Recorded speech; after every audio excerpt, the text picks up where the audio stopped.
Price God. ஆண்டவராகிய இயேசு கிறிஸ்து நாமத்தினாலே வாழ்த்துக்கள். ஒரு வசனத்தை வாசிக்கிறேன்.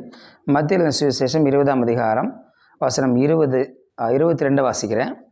நான் குடிக்கும் பாத்திரத்தில் நீங்கள் குடிக்கவும், நான் பெறுகிற ஸ்நானத்தை நீங்கள் பெறவும் கூடுமா என்று ஆண்டவராகிய இயேசு கிறிஸ்து கேட்கிறார்.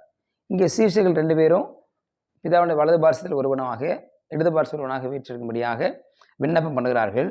இந்த விண்ணப்பம் பண்ணுகிற பிறகு ஆண்டவராகிய இயேசு ஒரு வார்த்தை சொல்கிறார்.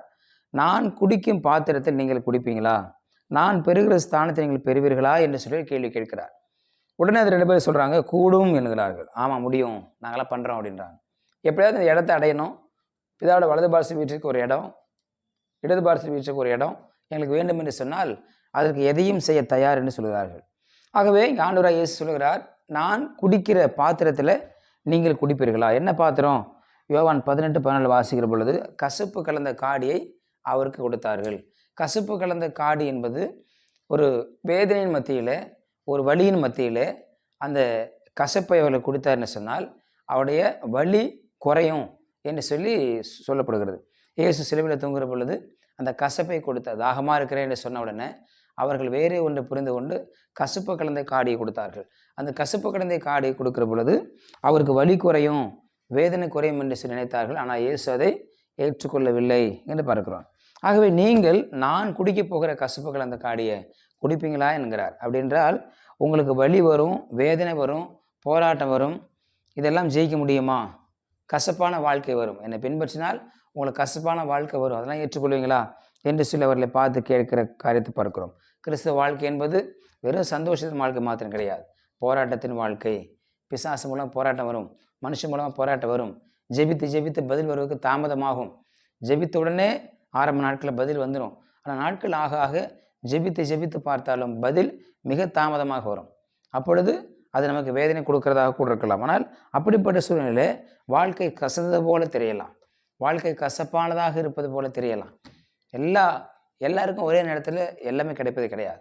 ஆகவே வாழ்க்கை கசக்கலாம், மற்ற மனிதர்கள் மூலமாக வாழ்க்கை கசக்கலாம், ஊழியத்தில் கசப்புகள் வரலாம், விசுவாசுடைய வாழ்க்கையிலே கசப்புகள் வரலாம், பிள்ளைகள் மூலமாக பெற்றோருக்கு வாழ்க்கையில் கசப்பு வரலாம், வேதனை வரலாம். இப்படிப்பட்ட நேரத்தில் நீ என்னை பின்பற்ற முடியுமா?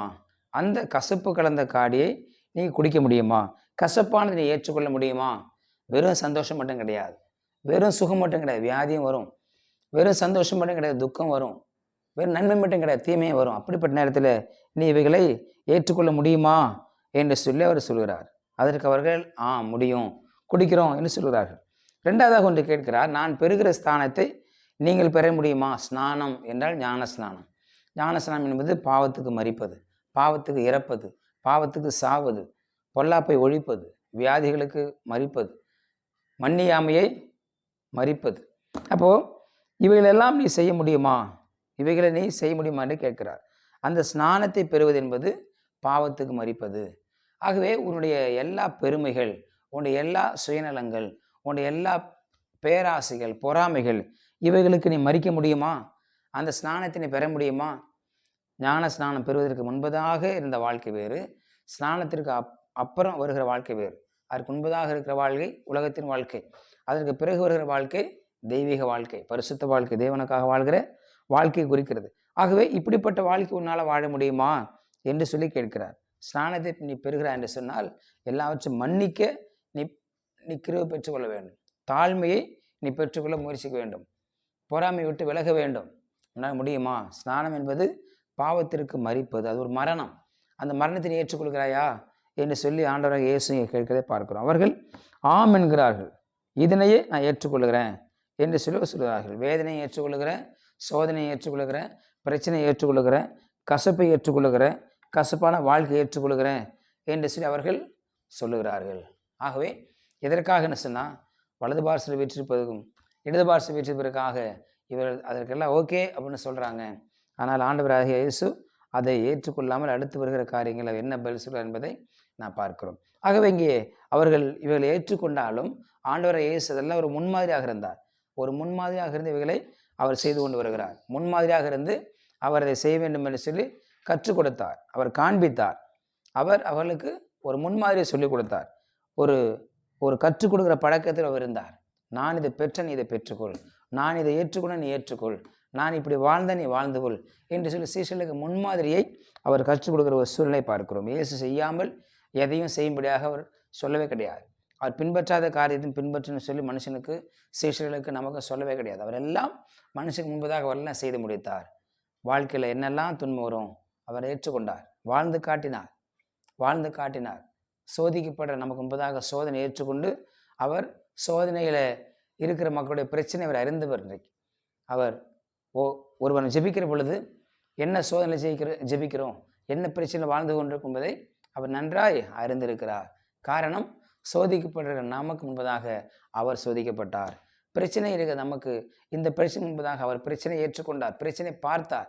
வழிகள் தெரியும், வேதனை தெரியும், போராட்டம் தெரியும், பிசாசு எப்படி சோதிப்பான்னு அவருக்கு தெரியும், மனுஷன் எப்படி காட்டு கொடுப்பான்னு அவருக்கு தெரியும். நம்மிட பல மடங்கு அவர் பாதிக்கப்பட்டார், நம்மிட பல மடங்கு அவர் பிரச்சனை ஏற்றுக்கொண்டார், நம்மிட பல மடங்கு அவர் பொல்லாப்பை ஏற்றுக்கொண்டார். துன்மார்க்கத்தை அவர் பார்த்தார், ஏளனத்தை பார்த்தார். அவரை பார்த்து மிக மோசமாக பேசினார்கள். அப்படிலாம் இருந்தும் அவரை ஏற்றுக்கொண்டார்னு சொல்லி பார்க்கிறோம். ஆகவே நமக்கு முன்மாதிரியாக இருந்து சென்ற அவரை நாம் பின்பற்ற பிள்ளைகளாய் காணப்படுகிறோம். ஆகவே தான் சீஷர்கள் நாங்கள் ஏற்றுக்கொள்கிறோம் என்று சொல்லி ஒத்துக்கொண்டார்கள். இன்றைக்கி நாம் கசப்பான வாழ்க்கை இருந்தாலும் ஏற்றுக்கொள்கிறோமா, அல்லது எல்லா பாவங்களுக்கும் மறிக்கிறோமா? பிரச்சனை வந்தால் நம்ம ஜெயிக்க ஆயத்தமாக இருக்கிறோமா? போராட்டம் வந்தால் ஜெயிக்க ஆயத்தமாக இருக்கிறோமா? இயேசு என்ன நாளில் எல்லா நேரத்திலும் அவர் பின்பற்ற ஆயத்தமாக இருக்கிறோமா? பேதுரு சொன்னார், வாழ்விலும் சாவிலும் உம்மை பின்பற்றுகிறேன் என்று சொல்லி அவர் ஒரு ஸ்டேட்மெண்ட்டை சொன்னார். இன்றைக்கி நம்ம எல்லா சூழ்நிலும் இயேசு பின்பற்ற ஆயத்தமாக இருக்க வேண்டும். கர்த்தர் நம்மை ஆசீர்வதிப்பார். ஜெபிக்கலாம். பரிசுத்தபிதாவே, நாளுக்கு ஸ்தோத்திரம் பண்ணுகிறோம். எல்லா நிலைமையிலும் உம்மை பின்பற்றும்படியா நீங்கள் சீஷர்களை கற்றுக் கொடுத்தது போல இன்றைக்கி நாங்களும் கற்றுக்கொள்கிறோம். எங்களை ஆசீர்வதியும், உம்மோடு கூட நடக்கிற விஷயம் உங்களுடைய கருத்தில் தாழ்த்து இயேசு நாம ஜெபிக்கிற பிதாவே. ஆமேன். You will be succeeded.